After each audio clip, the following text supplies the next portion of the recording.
चैत्री पूर्णिमा के दिन श्री हनुमान जी महाराज का प्रागट्य हुआ। फिर गतिमान, रतिमान, मतिमान, कैतुमान, रतिमान, ऐसे हनुमान जी के 5 भाई और जन्म, तो 6 भाइयों का जन्म हुआ है। 6 भाई, भगवान का भी कम नहीं मिलता, अधिक नहीं। और आज भी नियम है महाराज, जिसकी फैक्ट्री नहीं चलती हो, प्रॉपर्टी की आप खरीदारी बेचादारी करते हो, प्रॉपर्टी से जुड़ा हुआ काम करते हो, या लोहे से जुड़ा हुआ करते हो, या फैक्ट्री आदि का कर्म करते हो, कोई मैन्युफैक्चरिंग करते हो, वो नहीं चल रहा, तो हनुमान जी के उल्टे पांव का सिंदूर लीजिए और हनुमान जी के दूसरे नंबर के भाई गतिमान का नाम लीजिए। किसका नाम लेना है? गतिमान। गतिमान का नाम लेकर फैक्ट्री के बाहर या फैक्ट्री पर एक स्वस्तिक का निर्माण कर दीजिए, हनुमान जी के उल्टे पांव के सिंदूर और गतिमान का नाम लेकर। कभी आपकी फैक्ट्री कोई काम नहीं निकालेगी, उन्नति की ओर ही निकल जाएगी, कभी घाटे की ओर नहीं जाएगी। गतिमान का नाम, रतिमान, केतुमान, मतिमान, ये जितने भी नाम है हनुमान जी के भाइयों के, ये सब कल्याण करते हैं। एक एक नाम कल्याण करते मारे, एक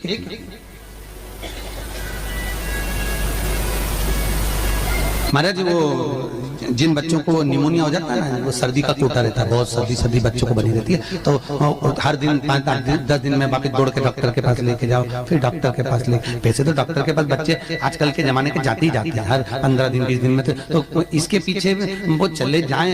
एक हास्य व्यंग में हमसे पूछा किसी ने, महाराज जी आज के बच्चे बार बार हॉस्पिटल डॉक्टर क्यों जाते हैं? तो हमने कहा देखो भैया, बच्चा जहाँ जन्म लेता है उनसे प्रेम ज्यादा होता है। पहले नानी के घर में पैदा होता था, इसलिए नानी के घर ज्यादा जाता था। दादी के घर में ज्यादा पैदा होता था, इसलिए दादी के घर ज्यादा जाता था। आज के बच्चे हॉस्पिटल में ज्यादा पैदा होते हैं, इसलिए हॉस्पिटल ज्यादा घूमने जाते हैं।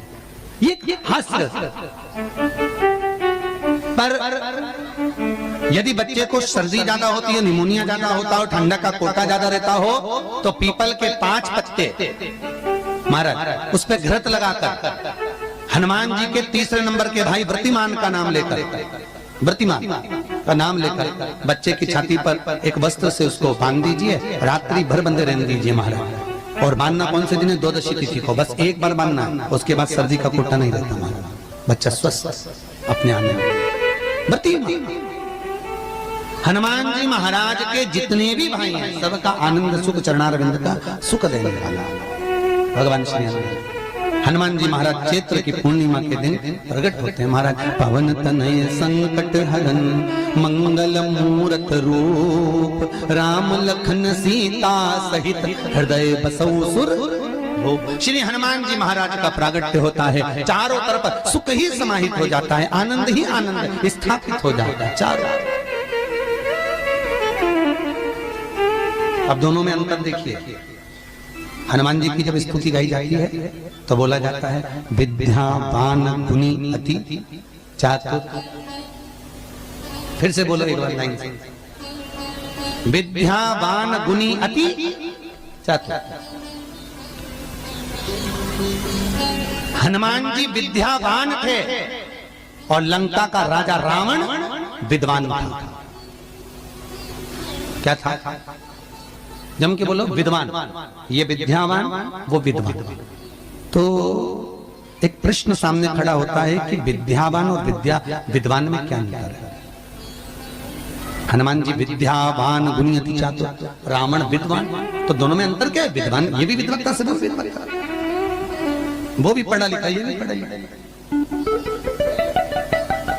अष्ट सिद्धि नवनिधि उनके पास में, इसके पास। तो फिर अंतर क्या है? तो शिव महापुराण की कथा कहती है, जिस व्यक्ति को पढ़ कर विद्या अर्जन कर खूब पढ़ाई करते करते करते करते करते करते अच्छा पद जब मिल जाता है और उसको जब अहंकार आ जाता है तो वो विद्वान हो जाता है। और जिसको पढ़ कर खूब अच्छी सिंहासन भी मिल गया, उसके बाद भी उसका चित्त वृत्ति नम्र होता चले जाता है, तो वो विद्यावान हो गया। विद्वान में अहंकार है, विद्यावान में नम्रता है। बहुत ध्यान देना हमारा। कई लोगों को पढ़े लिखे थे अब टू डेट बन के हमारे बराबर कोई अहंकार आ गया। मतलब तुम विद्वान हो, बहुत विद्वान हो, मना नहीं है, तुम्हारे में विद्वत्ता की कमी नहीं है, सारे वेद पुराण शास्त्र सब तुम्हारे में भरे हुए हैं, सारी पढ़ाई लिखाई तुमने भरी हुई है, तुम बहुत विद्वान हो। पर विद्वत्ता अहंकार को लेकर जाती है और विद्यावान का जो विद्या को ग्रहण करता है उसके भीतर नम्रता आती चली जाती है। नम्रता, कोई कोई व्यक्ति ऐसा होता है जिसके पास भगवान पैसा खूब देता है तो उसको नम्रता देता है, खूब नम्रता, इतना प्रेम से बोलेगा, इतना मीठा बोलेगा, और बोलो साहब और मेरे लिए कोई सेवा हो तो बता दो, और बोलिए साहब, इतनी नम्रता। और किसी किसी के पास में अहंकार इतना ज्यादा आ जाता है धन के साथ में कि वो किसी गिनते ही होगी नहीं, बिल्कुल ऐसा लगे जैसे भेरू पे सिंदूर चढ़ा, एकदम कड़ा गिनते तो दोनों में अंतर है, दोनों। नम्रता अगर आपके भीतर पढ़ाई लिखाई के साथ में विद्या के साथ में आ रही है तो समझ कितना सुंदर कहा रामकृष्ण परमहंस जी ने। रामकृष्ण परमहंस जी से स्वामी विवेकानंद जी ने पूछा, आपकी निगाह में खूब पढ़ा लिखा व्यक्ति कैसा होता है? रामकृष्ण परमहंस कहने लगे, जीरो। कैसा होता है? शून्य।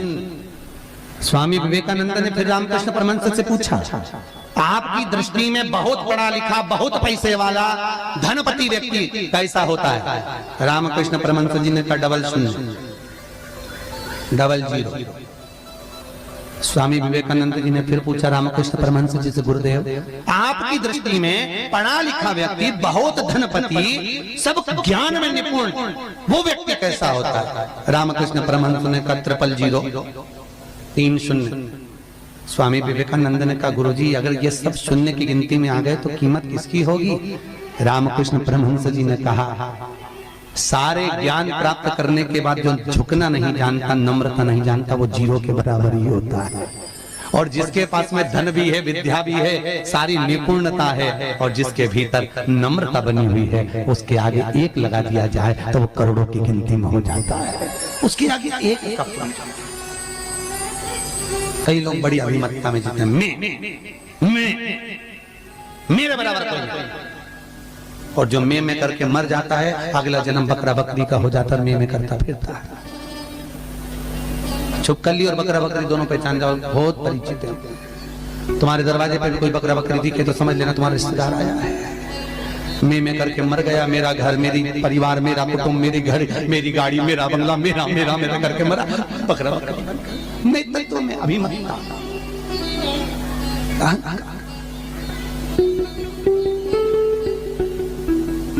गुरु नानक देव जी महाराज का शब्द याद करो, कुछ भी मेरा नहीं है, सब कुछ तेरा, सब कुछ तेरा। इसलिए बोले सो निहाल, सब कुछ तेरा, हमारा कुछ है, हमारे भीतर कुछ है तो वो परमात्मा। हनुमान जी महाराज प्रकट हुए और अष्ट सिद्धि, कितनी? अष्ट सिद्धि, नवनिधि। कितनी निधि? 9 निधि हनुमान जी के पास में थी। अष्ट सिद्धि 9 निधि, और उस 9 निधि में सबसे ज्यादा सुंदर निधि जो दुनिया के हित की है वो है नील निधि। कौन सी निधि? 9 निधि में से एक निधि का नाम है नील निधि। कई लोग तो ऐसे, उनका आज तक हनुमान चालीसा पढ़ना नहीं है, आज तक कोई चालीसा, चाहे गायत्री चालीसा हो, लक्ष्मी चालीसा हो, शिव चालीसा हो, पढ़ना ही नहीं आती। बस बैठ गए भगवान के सामने और पढ़ लिया आसन लगा के। नहीं नहीं नहीं, चालीसा पढ़ने का भी एक नियम है। अगर कोई लक्ष्य लेकर पढ़ रहे हो तो उसका एक नियम है। पूरी जिंदगी पढ़ते रहोगे तो भगवान की प्राप्ति नहीं है, पर लक्ष्य लेकर अगर पढ़ा है आसन से, जिस भगवान की चालीसा पढ़ रहे हो उसकी मूर्ति या उसका फोटो आपके सामने होना चाहिए। एक घी का दिया, अगर हनुमान चालीसा पढ़ रहे हो तो या तो घी का दिया जलाओ, वो भी गाय के घी का हो, भैंस के घी का मत जलाना। हनुमान जी कभी प्रकट नहीं होंगे भैंस के घी से। घी का दिया लगाइए अगर चालीसा का पाठ कर रहे हो हनुमान जी का। और बहुत ज्यादा संकट है, बहुत ज्यादा परेशानी है तो हनुमान चालीसा का पाठ करो तो तिल्ली के तेल का दिया लगाओ। काली तिल के तेल का दिया, तिल का तेल का दिया हनुमान जी के सामने आसन बिछाकर, बहुत तकलीफ है तो 3 पाठ प्रतिदिन करो और एक आसन से जितने समय 9 बजे अगर आप बैठते हो पाठ करने तो 9 बजे ही बैठना है। 11 दिन तक प्रतिदिन 3 पाठ रोज करो। एक पानी का लोटा, कलश, तांबे का जल अर्थात तांबे का लोटा हो, स्टील का लोटा हो, तुम्हारे पास जो कलश हो उसमें जल भरकर एक सिक्का उसमें पटक कर, एक लौंग पटक कर प्लेट से ढक कर रख दो और प्रतिदिन बस टाइम पर बैठकर पाठ करो। 11 दिन पूर्ण होंगे, जिस कामना से आपने पाठ करा है बस वो सिक्का, वो लौंग कलश में से निकाल लो, जल का आचमन करो और जिस काम के लिए करा है वो जल उस प्रयोग में ले लो।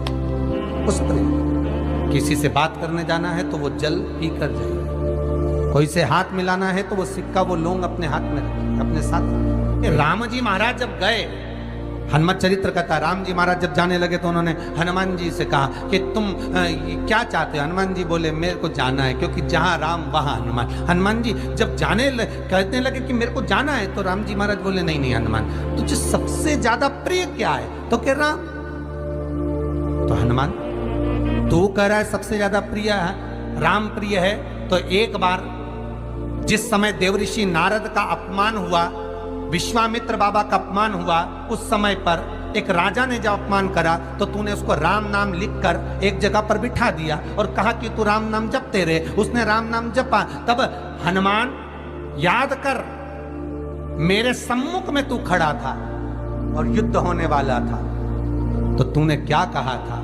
प्रभु आप इसको मार नहीं सकते क्योंकि ये आपका नाम ले रहा है। राम से बड़ा होता है राम का